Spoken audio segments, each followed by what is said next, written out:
Hi, welcome to Board Gems, my weekly video series in which I cover an older board game gem.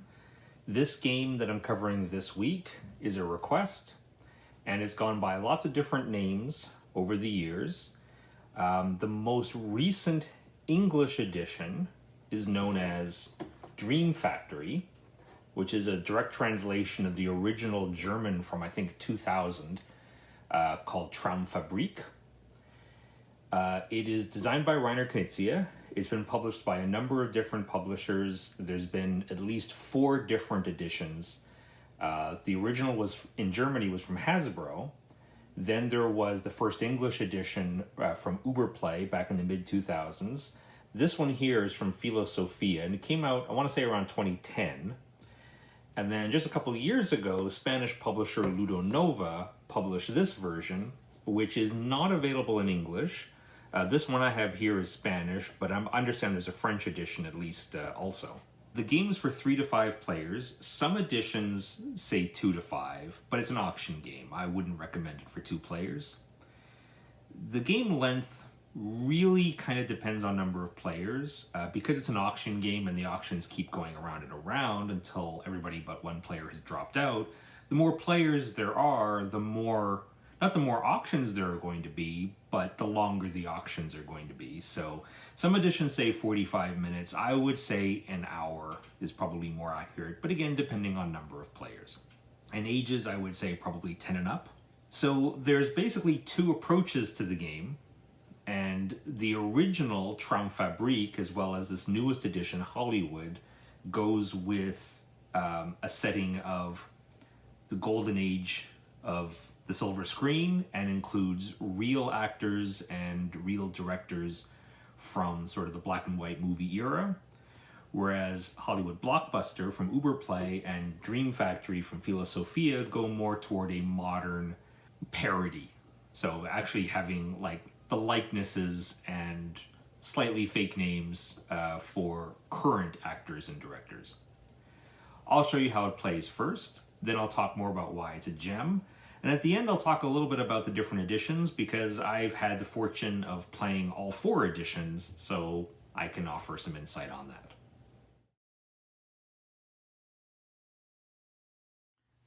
To set up the game, set up the board in the middle of the table. Get all of these discs that show numbers. These are the scoring discs. Every time you complete a screenplay, we'll get a certain score, which will contribute to your points at the end of the game.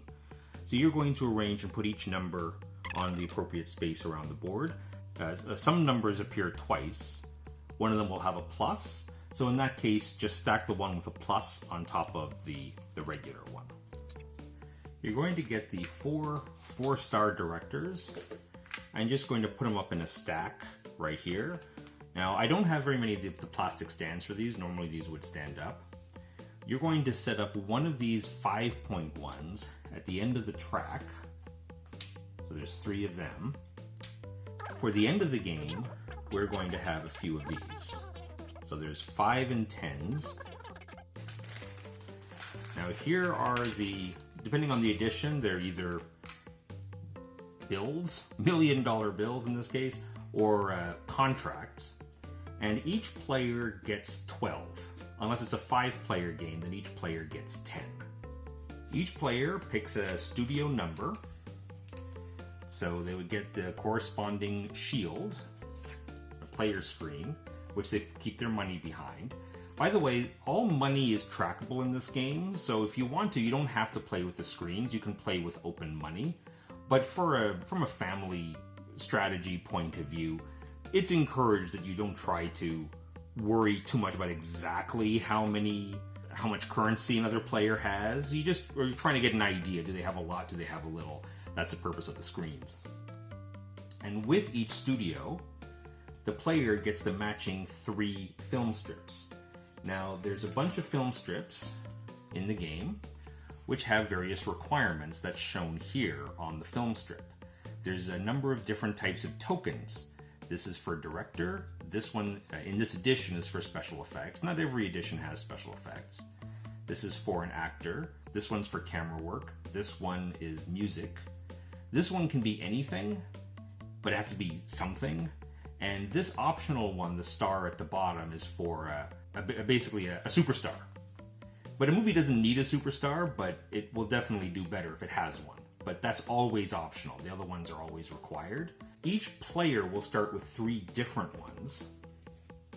And in this edition, they're printed on the top, Studio 1. Sometimes they're on the back. They show which studio they belong to.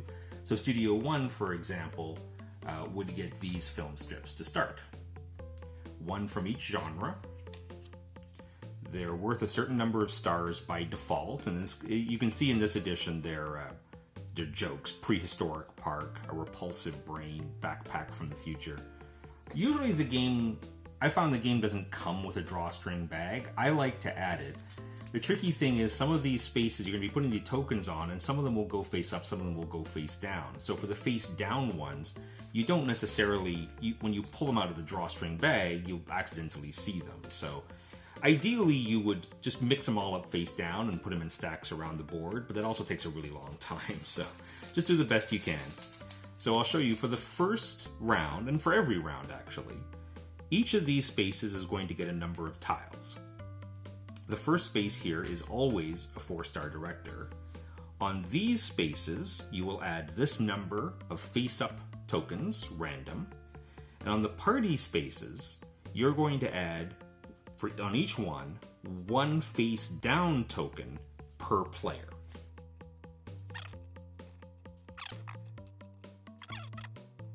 To show you some of the different types, so these green ones are the directors. We have actors, which are purple, and we have sort of guest stars or superstars who are red. These are both considered actors, but the red ones can only go onto these special spaces here. These ones can only go on these spaces, the actor spaces, or the blank ones. Anything can go on the blank. This is for special effects. In this edition, a little bit confusing because this symbol shows an explosion and you don't really see the explosion here, but that's considered to be special effect. And music and camera work. Contracts are wilds. You can place them in any space except for the final optional superstar space. Give the start player this start player marker, the popcorn marker. The last thing to do is to take all the film strips that don't have a starting studio and just mix them up, shuffle them up, and put them in a draw pile near the board. If you're playing with 3 players, this is an optional thing. The rules don't say to do this, and in fact, the game works perfectly fine without doing this. But in the 3-player game, I like to take the film strips for the studios that are not in play and adding them to the mix, because there aren't that many film strips. And in a 3-player game, it's easy to use them all up. The goal of the game is to get the most points. You get points by completing screenplays. Every screenplay, after it's filled up with all these light colored spaces are filled up with matching tokens or contracts, which are wild, and optionally a superstar at the bottom. Then at the end, when that's completed, you're going to total up all the stars that are on the film strip directly and also on the tiles that you've added to the film strip, and you're going to total up all the stars. And you're going to score a scoring token equal to that value. So if at the end this is worth 14, you would grab the 14. Now, from 14 down to 8, there's actually 2 of every token, because these are very common scores. So the first player to complete a 14 would get the 14 plus. It's a little tiebreaker. Then they would draw a new film strip, so they always have 3, if there are some available. But you're also going to score points with these awards. These small 5-point ones are scored during the game. The first player to complete a comedy is going to get this award, which is worth 5 points. First player to complete an action movie, this goes to the first player to complete a drama.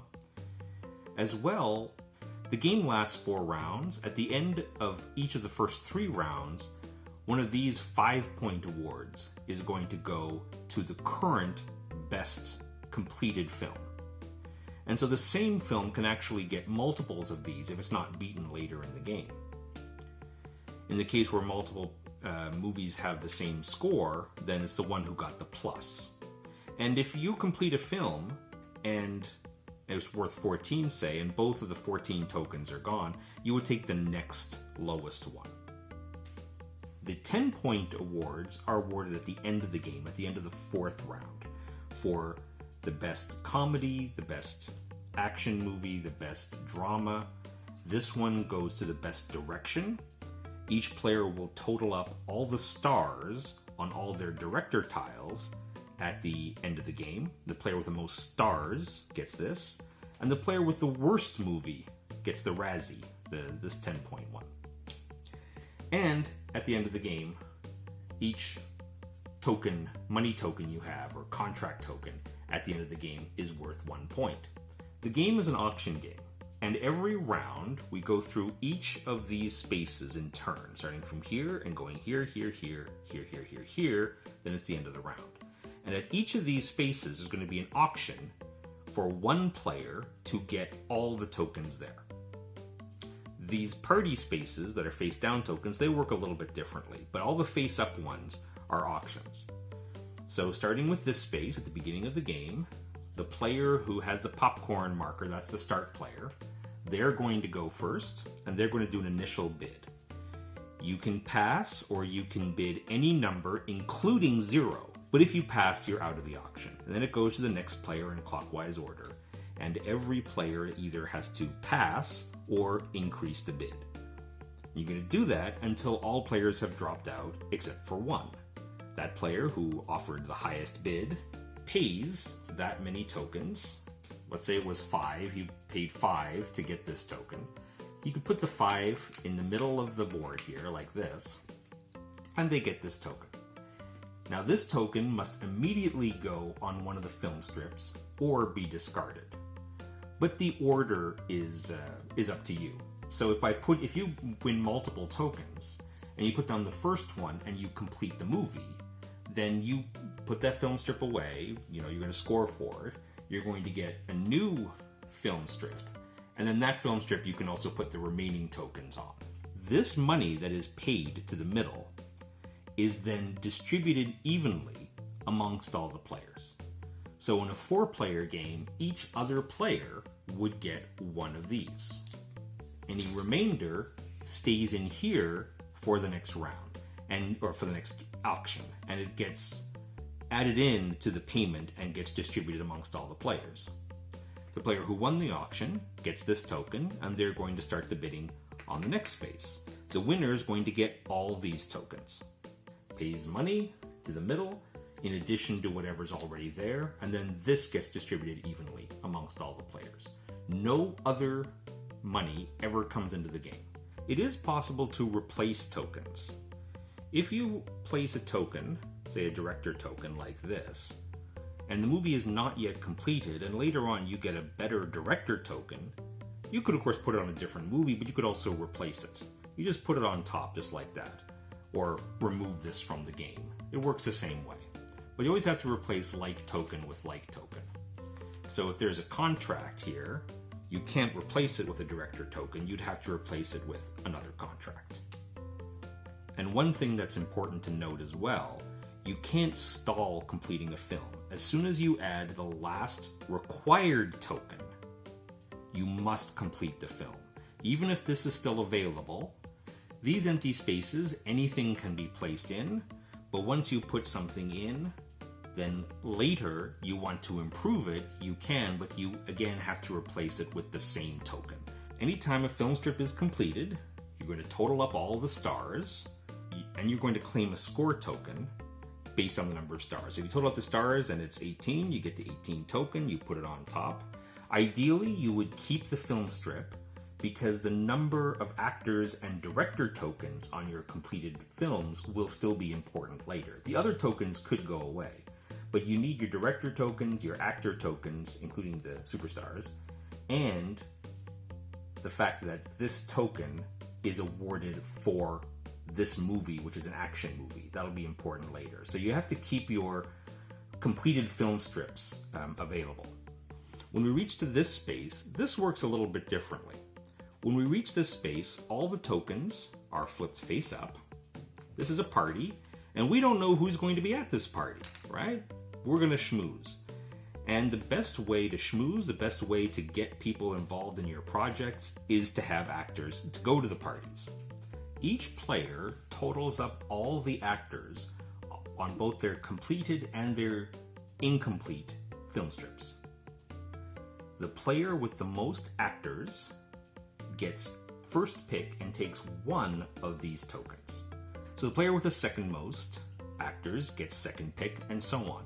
In the case of the tie, you go clockwise from the player who has the popcorn marker. So the player who won the previous auction. Actors are good to have, and it's worthwhile to mention that to new players to factor that in when doing when evaluating how much to offer in an auction.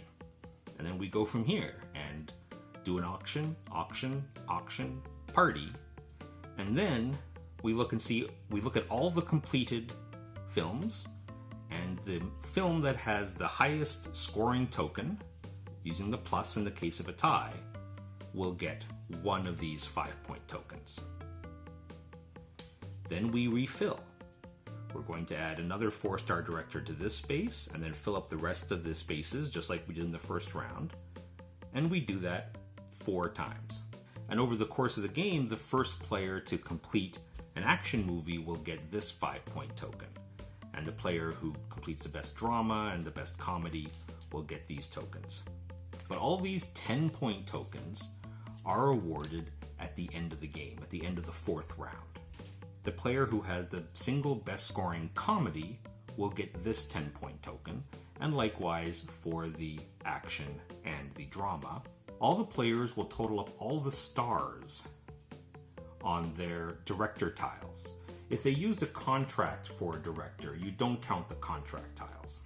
And the player with the most stars gets 10 points. In the case of a tie, nobody gets this token. And finally, the Razzie. The player who has the lowest scoring token gets this one. And finally, players total up their remaining currency tokens. Each one of these is worth 1 point. And the player with the most points wins. That's it. You're ready to play Hollywood, Blockbuster / Dream Factory, Traumfabrik.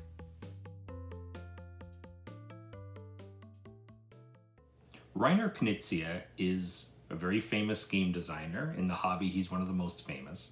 A lot of his games, a lot of his more famous, more popular games featured their board games built around an innovative or interesting sort of auction. If you're browsing discussion boards on board games, you might come across a reference to the Knizia Auction Trilogy. That references a series of games that he designed in the 90s, published by different publishers, that all are their board games. They're full-on board games. They'll take 45 minutes to an hour to play often.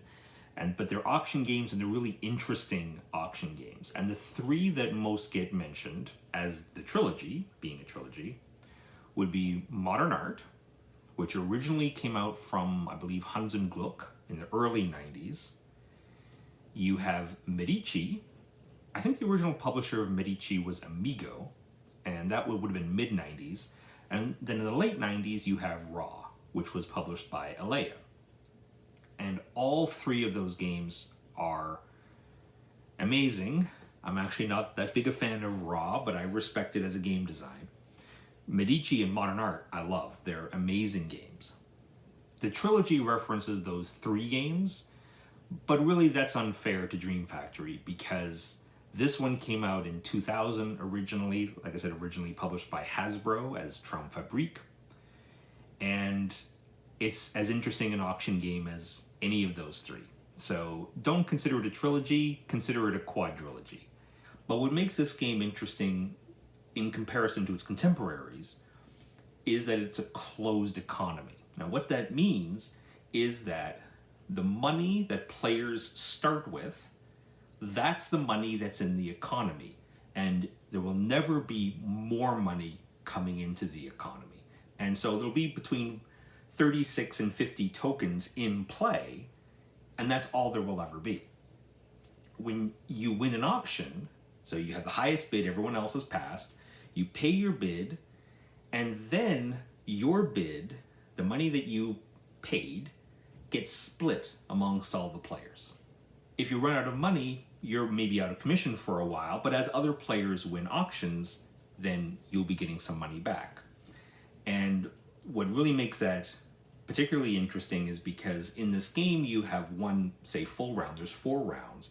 And each round you see sort of this layout on the board, and in most of the locations, you're going from one location to another, and in most of those locations you can see what's going to be up for auction. So if you look at that and see, I need those things, there's a really good director and a really good actor in that location later this round, I better not spend too much money early in the round because I want to have enough money left over later to be able to buy that. And if I spend too much now, I might not be able to get enough back before that auction happens. So that's definitely an interesting consideration that you have to do. Now, that calculus changes a bit with the number of players. So this is an auction game. Generally, you want more players the better for an auction. I would say probably the sweet spot for this is 4 players. Board Game Geek disagrees. The hive mind, people voting on what they think. They think it's best with 5. I'm usually of the type that I prefer a little bit fewer players, where players have a little bit more control or they're doing more things. In a 5-player game, of course, the game's going to be longer because the auctions are going to take longer. But it's the same number of tokens that are in play. Like, over the course of the game, there's going to be just X number of tokens that are come out over the course of the entire game. And that's going to be split up between 3 players or 4 players or 5 players. The 3-player game, it doesn't feel... I mean, the auction is not as interesting for 3 players, but each player is going to get a ton more tokens. And actually, in the 3-player game, it can be possible to use up all the screenplays, all the film strips that you're placing the tokens on, and one player just doesn't have anything to do. The game still works because players who don't have any place to put their tokens because they finished all their film strips, they can still take part in the auction. They can spend money to deny other people getting things. And, very importantly at the end, money, or the bidding tokens, are worth points. I'll come back to that point later because that's another thing I like in this game. So at the end, of course, if players if they don't have anything that they have to spend money on, then other players are winning the auctions, and so they're just banking those bidding tokens and banking points for the end of the game. Still works fine, just not quite as interesting for that player to not be as into it. They don't have anything that they're trying to complete. So I personally don't recommend this with 3, but it works fine. It works fine. I still like the game, and I will play it for 3 because I like the game. But if I'm honest, it's probably better with 4. And depending on your tolerance for really intense, brutal, difficult auctions, you may want to go up to 5. In that sense, it is a Goldilocks game. A game that doesn't scale very much based on number of players, and so you want a 5-player game if you want something really challenging and brutal, and you want a 3-player game if you want something that's light and easy and not much competition, and 4-player is the sweet spot. Now I want to come back to that point, that the bidding tokens are worth points at the end of the game. For the original version, Traumfabrik, they always used to say Vertrogs are points, because a Vertrog is a contract. Those are the tokens in the game are contracts. Of course, in German you wouldn't say Vertrogs, but everything gets corrupted in English. Vertrogs are points, right? The bidding tokens at the end are worth points. That's really important.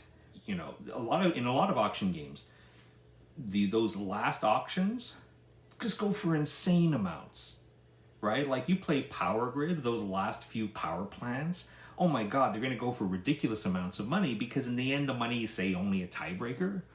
So why not just spend as much of it as you're able to in order to get the big thing that you need? But in this one, those bidding tokens, the money in the game, if you will, is worth points at the end of the game. And it's a 1-for-1. The great thing about this, now this is important in any auction game, a good auction game, okay, is one in which a new player coming in does not have much difficulty in evaluating what's up for auction. they can make that kind of mapping. If I get this, this is worth X amount of points to me, potentially, but I'm paying this, and this is how much something is worth for me. I find that a lot of auction games can be really intimidating because when you're first entering the game, you have no idea how to value anything, right? What's worth a lot, what's not worth a lot. That first game is really challenging for players. And of course, once they play it a couple times and they can start to see what things are worth, but that first game can be a little painful. But I don't find that with modern art, I don't find that with Medici, and I don't find that with Hollywood Dream Factory, because you can see what things are worth. If I get these tokens, I am 2/3 of the way to completing this movie, which is going to be worth, let's say, 12 points. But how many points am I willing to spend to get those tokens? Because the bidding tokens are points. That doesn't mean that there isn't room to grow. Of course, as you play the game more and more often, you will get to see that different things are worth different things to different players, and there's room to grow and to add more at like a higher level of strategy to your bidding. But at least those first auctions in that first game, you can kind of enter into it and have a general idea of how to value things. When it comes to the parties, the tokens are face down because you don't know who's going to be at the party, right? So you flip over the tokens, and then whoever has the most actors, they get first pick on which tokens that they get, which token they get out of the ones that are available. The number of actors you have includes any actors that are currently on your incomplete films, as well as the films you've already completed. So some hobbyists might look at that and go, well, that smells like a rich get richer kind of problem. Because I have the most actors, so the party comes, these tokens come up, and what do you know? There's a good actor there. I'll get that token, and now I still have the most actors. So yes, that can happen. Keep in mind, you don't just need actors to complete films. You need lots of other stuff too. And if you're trying to complete films, then there might be particular things that you're trying to get, right? It's fine. Just make sure people are aware of that going in. It's an auction game, right? That means that can factor into your evaluation. Oh, this lot of tokens has 2 actors. That will help me at the parties later, so I should bid more to get those. Yeah, a player might get a lot of actors and then they're always doing well at parties, but ideally they had to pay a lot to get those actors because the other players were aware of that benefit as well. Reiner Knizia makes some amazing auction games, and Medici and Modern Art are 2, oh my god, brilliant, beautiful games that I love quite a bit. And this is not quite up to the standard of those 2 games, but I will choose this over Raw. I'm going to say that. I know for some people Raw is people's favorite, a lot of people's favorite. I'm not dissing it. And it does feel deeply thematic, like the setting really comes out in the parties, and just everything about the presentation is just marvelous. And I recommend this game because it's an auction game with a closed economy. It adds a lot of considerations that not necessarily a lot of other auction games do. I really appreciate how much the theme and setting comes out in the game. And in another way too, because if you're familiar with the actors and films and directors that are represented in the game, then the different combinations that come out are going to be funny. In that sense, it's really important to talk about the different editions, because there's been 4 different editions. I've played them all, and there's 2 different approaches. So let's talk about the different editions and approaches.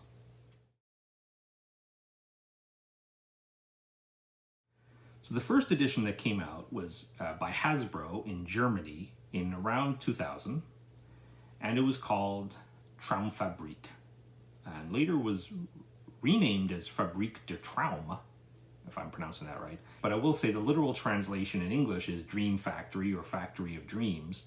That sounds an awful lot like DreamWorks, doesn't it? Maybe DreamWorks lawyers just sent a warning letter and Hasbro's like, yeah, we're not gonna fight this, we're just gonna change it. I don't know, that's just speculation. But the interesting thing about that edition, of course, was that it featured real actors, the likenesses of real actors and real directors, and real films, although I think they were the German names of films.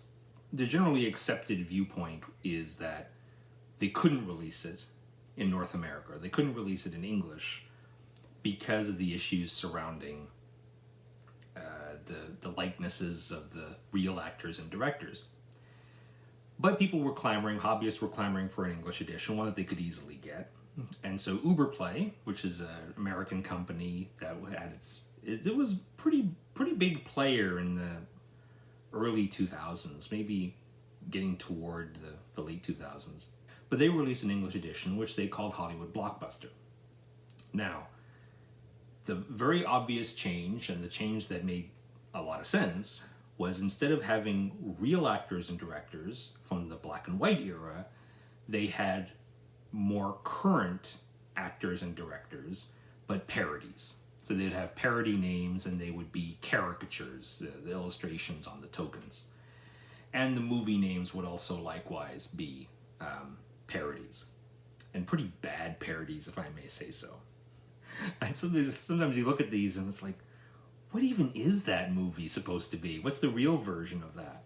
So the Uberplay edition came out around 2005. Now the mid-2000s was an interesting time for American publishers because they were just experimenting with getting games made in China. Okay, now it's extremely common, and there are great companies like Panda Manufacturing, which will be the in-between, right, for an American or other publisher to get games made in China without there having to be this big language barrier. Like, they'll be the ones in between. Oh, we'll deal with the factories, right? We'll get the game manufactured for you. So they've got a nice in-between business. But back in the mid-2000s, Panda and similar companies weren't around. But American companies could see the benefits of getting games printed in China, as opposed to what was happening before and still happened later, which is that you'd have a German company like Hans im Glück, for example, and they would produce a number of copies of their game, obviously in German, but they would have other publishers that had other markets. So, for example, Rio Grande Games in America, for example, or Uberplay, and they would be publishing the English edition, but they would just piggyback off the print run of the original. But of course, the games are still being made in Germany or Europe anyway, and the American company saw an opportunity to get games made in China. And so there's a few games that were printed and published by American companies in the mid-2000s, and they were kind of that early wave of games from China. So one example is El Grande, which Rio Grande made a decennial edition, a 10th anniversary edition in 2005, that had the expansions mixed in, but they made it in China. Goa was a game that was super hot, first came out 2004, that was really popular in the hobby. Now the quality of these is real hit or miss. Nowadays, absolutely no problem with games being made in China, and they're all great. I haven't looked, but this one's probably made in China. Great quality. But back then, the quality was real hit or miss. Now, a lot of people on Board Game Geek at the time complained about the quality of Uberplay's Hollywood Blockbuster. I never really saw the problem.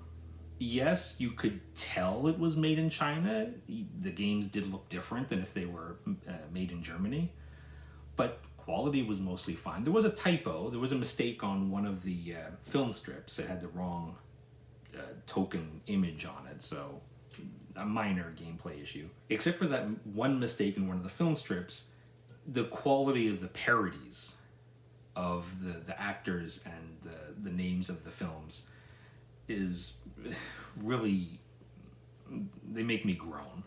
I don't like them at all. But I mean, it's the same game. I love the game. I play the game and I enjoy it, right? But it wouldn't be my preferred. I would probably prefer the real one over those bad parodies. Now, in the late 2000s, you had this version from Philosophia. They were producing a number of kind of old classic games. They also produced Chinatown in this kind of giant box. It's a standard, I don't know, it's a standard long box like you would see in a lot of games, including Amigo, but it's a bit thicker. This has the same approach. It's parodies, but the parodies are much better in this edition. And this is the version that I've played the most, and I really enjoy it. It's still bright and colorful. The artwork is great. The caricatures are great.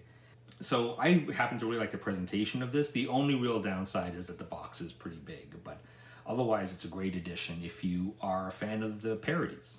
And finally, we're to this one, the Ludo Nova edition, which came out originally a couple years ago, 2017, 2018. And amazingly, they were able to go back to the original concept of the real actors and directors' likenesses. And the production is great, whereas in all the other editions, the film strips are strips. They're like strips of thin cardboard, kind of glossy cardboard. This one is really thick cardboard. So this box is super heavy, right?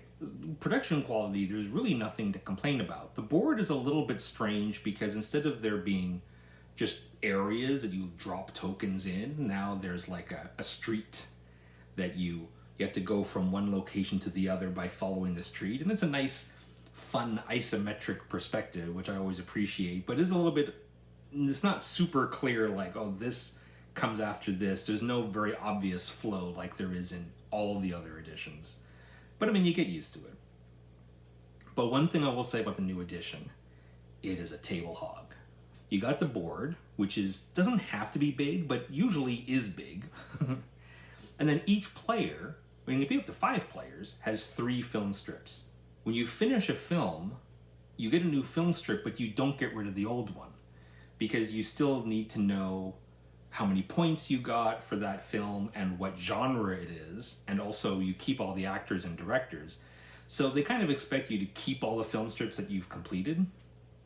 In this edition, everything's bigger than all the other editions. All the other editions I feel are kind of similar. They're fairly small tokens, but they don't need to be big. They just have a number of stars and the type. And the film strips are really thin and they're just big enough to fit the tokens, right? And these ones, the strips are nice and thick and the tokens are really big, and so the illustrations of the actors and directors really stand out. They're great, but it takes up even more space. The board is bigger, the film strips are bigger, all the tokens are bigger. You need a big table to play this game. But again, quality-wise, can't complain. If you have a big table, don't even worry about it, mate. So which edition to get? My vote would be either of these two, which are the most recent editions. I will say you don't need to worry about getting an old edition of Traumfabrik. Don't go through the effort when you can get this one easily. And yeah, there's no English edition of this, but there wasn't an English edition of Traumfabrik anyway. That was only German. This one's Spanish and French maybe. And this edition, unless shelf space is at a premium, you definitely want this edition over Hollywood Blockbuster. The caricatures are better, the illustrations are better, the whole thing is just a better presentation. So between these two, I can't decide which is better.